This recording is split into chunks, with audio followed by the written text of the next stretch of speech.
बात करेंगे class 12 physics, जिस पे गॉस के नियम के अनुप्रयोग हम लोग देख रहे हैं। तो इसका ये दूसरा अनुप्रयोग है अनंत विस्तार की समतल आवेशित चादर के निकट वैद्युत क्षेत्र की तीव्रता।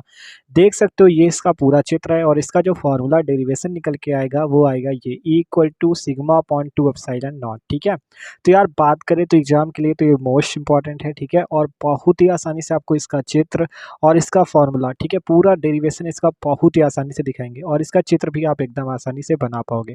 तो यार प्लीज़ वीडियो को आखिरी तक देखते रहना, बहुत ही आसान है आपका गॉस के नियम का अनुप्रयोग की, जो आपका अनंत विस्तार की समतल आवेशित चादर के निकट वैद्युत क्षेत्र की तीव्रता का व्यंजक है। तो एकदम आसानी से देखेंगे, तो वीडियो को आखिरी तक देखते रहना। तो चलो सबसे पहले आपको इसका चित्र बनाना सिखाते हैं, फिर इसका डेरिवेशन देखते हैं। ठीक है, ठीक है, सबसे पहले आपको चित्र बनाना सिखाते हैं। आपसे कहा गया एक क्या है, चादर है, तो पहले चादर बना लेते हैं। ठीक है, एक आपकी अनंत विस्तार की आवेशित चादर है, तो चादर बनाते पहले। ठीक है, एकदम आसान है, देखो इस टाइप से आपको पूरा बना लेना है ये। ठीक है, ये आपका ये बन गई। आप देखो ये जो चादर बन गई है, ठीक है, जो चादर है आपसे कहा गया एक समान रूप से आवेशित है, तो इसको आवेशित कर देते, इस प्लस चार्ज इसको दे दो। ठीक है, एकदम मस्त चित्र बनाएंगे एकदम आसानी से। ठीक है, प्लस आवेश इसको दे दो इस टाइप से, ये प्लस आवेश हो गया। ठीक है, इसी टाइप से आपको आवेश दे देना, बीच की जगह छोड़ दी, यहाँ पे आपका वो चित्र बनेगा ना। तो देखो प्लस आवेश दे दिया। अब आपको एकदम आसानी से बनाना है। देखो आपसे कहा गया एक समान रूप से आवेशित चादर है, चादर हो गई। अब इसके निकट वैद्युत क्षेत्र निकालना है, तो देखो इसके देखो यहाँ पर से हम क्या करते हैं, इस टाइप से यहाँ पे मान लो स्मॉल r मीटर दूरी पर एक बिंदु ले लेते हैं P, इसी पर हम लोग वैद्युत क्षेत्र निकालेंगे। ठीक है, इसी पर क्या करेंगे, वैद्युत क्षेत्र निकालेंगे। तो देखो इससे आपको P है, तो देखो जैसे इधर आप ले सकते हो बिंदु, वैसे इधर भी तो ले सकते थे।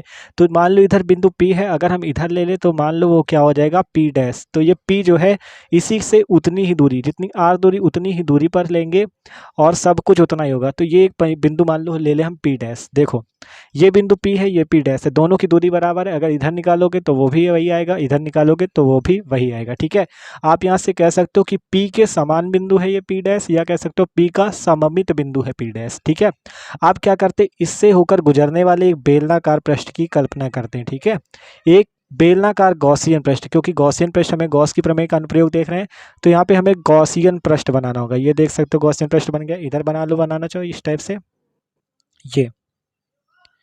ये आपका इस टाइप से बेलनाकार गॉसियन पृष्ठ बन गया। ठीक है, डेड डेड डैश करके बनाना है। ठीक है, तो ये बेलनाकार गॉसियन पृष्ठ आपका तैयार है।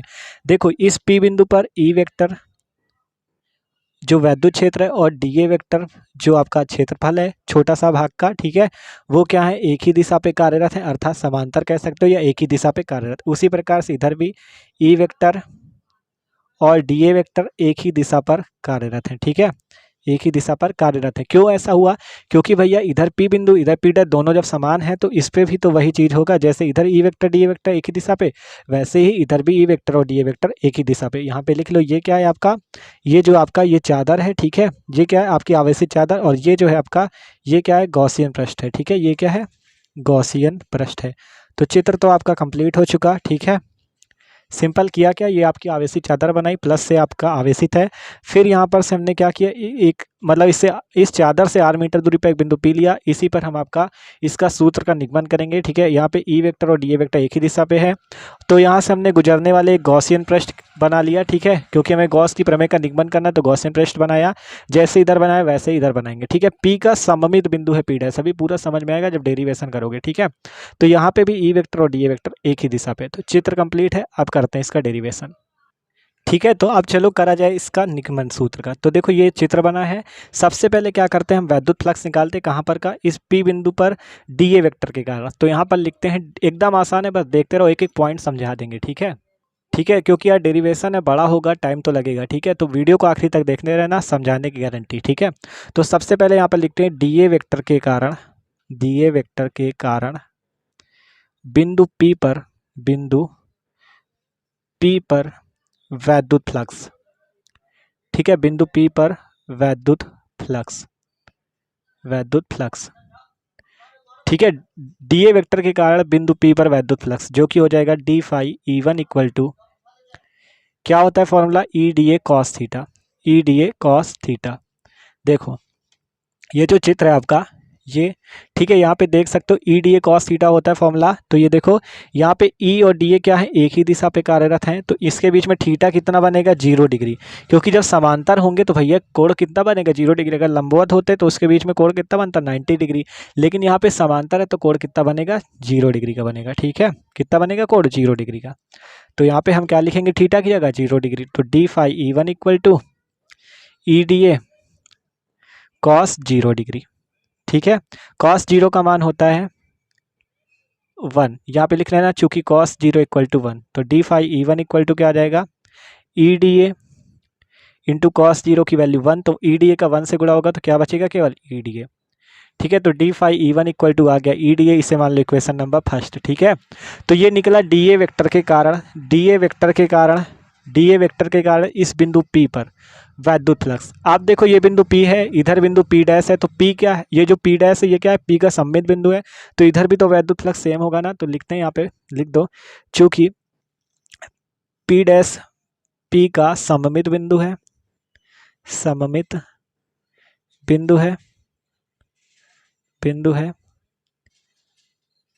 अतः P डैश पर डी ए वेक्टर के कारण, डी ए वेक्टर के कारण वैद्युत फ्लक्स, ठीक है, वैद्युत फ्लक्स वो कितना हो जाएगा बताओ जल्दी। वो भी तो सेम होगा, क्योंकि जब इसका डी फाई ई वन इतना आया तो इसका भी सेम आएगा, D phi E two equal to आएगी वैल्यू यही ई डी ए। क्यों, क्योंकि भैया दोनों चीज, दोनों में तो सब कुछ सेम था ना। देखो चित्र पे देख लो आप लोग, देखो इस पे भी ई डी ए एक ही तरफ, इसमें भी ई डी ए एक तरफ, इसमें भी दूरी वही है, इसमें भी दूरी वही है, तो वही चीज तो आएगा।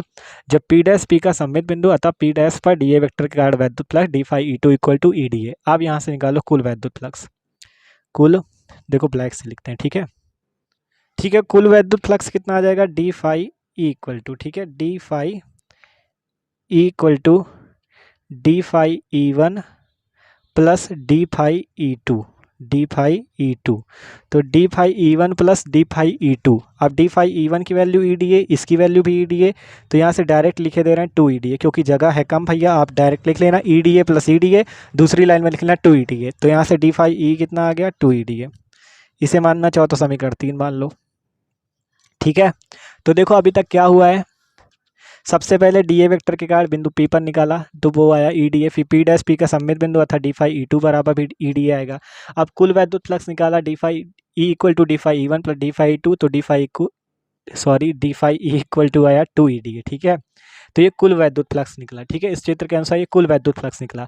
अब हम निकालेंगे कुल कितना निकला, इसका और इसका इतने से भाग का, ये जो इतना भाग है इसका भी ई डी ए आया, और जो इसका इतना सा भाग है इसका भी ई डी ए आया। ठीक है, तो इन दोनों को जोड़ा तो 2 ई डी ए हो गया। अब हम निकालेंगे इस पूरे बेलनाकार पृष्ठ का वैद्युत फ्लक्स। ठीक है, तो उसके लिए हमें क्या करना होगा, ये जो आपका ई डी ए है इसका करना होगा समाकलन, इसका समाकलन कर दोगे तो पूरे बेलनाकार पृष्ठ का आ जाएगा। तो लिखते हैं, देखो, ठीक है, अब यहाँ पर से लिखा संपूर्ण गॉसियन पृष्ठ से होकर गुजरने वाला वैद्युत फ्लक्स, या आप लिख सकते हो संपूर्ण बेलनाकार पृष्ठ से होकर गुजरने वाला वैद्युत फ्लक्स। बेलनाकार पृष्ठ ही तो गॉसियन पृष्ठ है, तो यहाँ से लिखेंगे phi E equal to integration अर्थात समाकलन। देखो जब किसी का, देखो ये छोटा सा भाग है डी फाई ई जो है वो केवल इतने से भाग का था। ठीक है, इतने से भाग में जो ई वेक्टर और डी ए वेक्टर एक ही दिशा पे थे ना उसका है। आप पूरा निकालना है तो फाई ई, इसका समाकलन कर देंगे, डी फाई ई यहाँ पे लिख दो। ठीक है, इसका कर देंगे समाकलन, तो यहाँ पर से नीचे लिखते हैं, देखो फाई ई इक्वल टू आएगा इंटीग्रेशन डी फाई ई की जगह है 2 ई डी ए, तो इसको लिख देंगे 2 ई डी ए। ठीक है, 2 ई डी ए हो गया, देख सकते हो 2 ई डी ए। तो देखो अगर आप इसका स्क्रीनशॉट लेना चाहो तो ले लो। अब इसे अगले पेज पे लिखेंगे, केवल इतनी वैल्यू याद रख लो, phi E equal to integration पे 2 ई डी ए। ठीक है, इसको उस पेज पे लिखते हैं और सॉल्व करते हैं। ठीक है, phi E equal to integration में 2 ई डी ए। आप देखो ये 2 ई बाहर कर लेते हैं, तो फाई ई इक्वल टू 2 ई ले लो बाहर, इंटीग्रेशन पे डी ए। आप देखो डी ए जो है एक छोटे से भाग का क्षेत्रफल है, अगर आप इसका समाकलन करते हो तो आपका आ जाएगा ए, मतलब पूरे भाग का क्षेत्रफल। तो यहाँ से phi E equal to 2 E into हो जाएगा ए। इसे मान लो समीकरण नंबर, कितने समीकरण मान चुके हो अभी तक। ठीक है, समीकरण 3 तक मान चुके, समीकरण 4 इसे मान लिया। ठीक है, तो इतना हो गया 2 ई इंटू ए। अब हमें गॉस की प्रमेय लगानी होगी, क्योंकि गॉस के नियम से कर रहे हैं। और यहाँ पे सबसे पहले आपको लगाना होगा आवेश का पृष्ठ घनत्व, आवेश का पृष्ठ घनत्व, आवेश का पृष्ठ घनत्व क्या होता है? देखो आवेश का पृष्ठ घनत्व बराबर फॉर्मूला होता है आपका sigma equal to Q upon A, sigma equal to Q upon A, जहाँ क्यू आवेश है, ए आपका क्षेत्रफल है, सिग्मा आपका आवेश का पृष्ठ घनत्व है। ठीक है, ये फॉर्मूला होता है sigma equal to Q upon A. तो यहाँ से अगर क्यू की वैल्यू निकालो तो वो आ जाएगी सिग्मा इंटू ए, क्यू की वैल्यू आ जाएगी सिग्मा इंटू ए। अब यहाँ से हम लगाएंगे गॉस की प्रमेय, यहाँ नीचे लिखेंगे गॉस की प्रमेय से, गॉस की प्रमेय से, गॉस की प्रमेय का फॉर्मूला होता है phi E equal to Q upon epsilon naught. Gauss की प्रमेय इसके पहले वाली वीडियो पे हमने बताई थी, गॉस की प्रमेय होती है phi equal to Q upon epsilon naught. अगर यहाँ से क्यू की वैल्यू रख दो तो sigma A upon epsilon naught. ठीक है, तो देखो यहाँ जगह नहीं इसलिए इस तरह से लिख रहे हैं, आप पूरा सही से पेज पे लिखना। ठीक है, फाई ई की वैल्यू कितनी आ गई? Sigma A upon epsilon naught. ठीक है, देखो क्या किया सबसे पहले, phi equal to Q upon epsilon naught, Gauss की प्रमेय होती है, क्यू की वैल्यू हमने सिग्मा ए यहाँ पे रखी तो sigma A upon epsilon not. आप क्या करेंगे, इस समीकरण पे फाई ई की मान रख देंगे, तो फाई ई का मान लिखते हैं यहाँ पर। देखो सबसे पहले इतने तक जब आ जाए तो फिर नीचे इसको लिखना, फिर उसके नीचे ये लिखना, जगह नहीं इसलिए लिख रहे हैं। ठीक है, तो फाई ई का मान समीकरण 4 पे रखने पर, समीकरण 4 में रखने पर, यहाँ जगह की शॉर्टेज है इसलिए लिख रहे हैं। ठीक है, तो देख लेना आप। ठीक है, फाई का मान समीकरण 4 पे रखने पर, फाई का मान आया sigma A upon epsilon naught, तो लिख दो sigma A upon epsilon not. उधर कितना बचा? 2e इंटू ए, 2e इंटू ए। अब देखो इधर ए है, इधर ए है, कैंसिल हो जाएगा, इधर ई बचा, इस 2 को उधर भेज दो तो ई इक्वल टू आ जाएगा सिग्मा अपॉन 2 एप्सिलॉन नॉट। यही होता है फॉर्मूला, मात्रक होता है इसका वैद्युत क्षेत्र का न्यूटन पर कूलाम। तो यहाँ पे लिख लेना E equal to sigma upon 2 epsilon naught newton per coulomb. तो देख सकते हो भैया, देख सकते हो आप, आपने अनंत विस्तार की समतल आवेशी चादर के निकट वैद्युत क्षेत्र की तीव्रता निकाली। सब आपने क्या किया, अनंत विस्तार की समतल आवेशी चादर, ये जो आवेशी चादर थी इसके निकट वैद्युत क्षेत्र की तीव्रता आपने निकाल ली है। इसका फॉर्मूला आया है E equal to sigma upon 2 epsilon naught. ठीक है, क्या आया? E equal to sigma upon 2 epsilon naught. तो फिर से देखो हमने किया क्या था, सबसे पहले ये चित्र था, हमने यहाँ पे ये जो डी ए वेक्टर इससे होकर गुजरने वाला वैद्युत फ्लक्स निकाला। देखो लिखा डी ए वेक्टर के कारण बिंदु पी पर वैद्युत फ्लक्स। ठीक है, D phi equal to E D A cos theta, दोनों एक ही दिशा पे तो थीटा इक्वल टू 0 हो गया, कॉस 0 का मान 1 होता है तो ई डी ए आ गया। ठीक है, ये क्या हो गया? ठीक है, ई डी ए हो गया। अब यहाँ पर से हमने लिखा तो देख लो गर्मी कितनी है। ठीक है, तो देखो D phi E one equal to E D आ गया। अब यहाँ पी डैश हमें पता है पी का सममित बिंदु है, देख लो पी डैश क्या है? पी का सममित बिंदु है। तो यहाँ पर से हमने क्या लिखा था, पी डैश पर डी ए वेक्टर के कारण वैद्युत flux D phi E two equal to E D A. तो कुल वैद्युत फ्लक्स निकाला D phi equal to D phi E one plus D phi E two, D phi equal to आ गया 2 E D ए, क्योंकि इसको और इसको जोड़ दिया।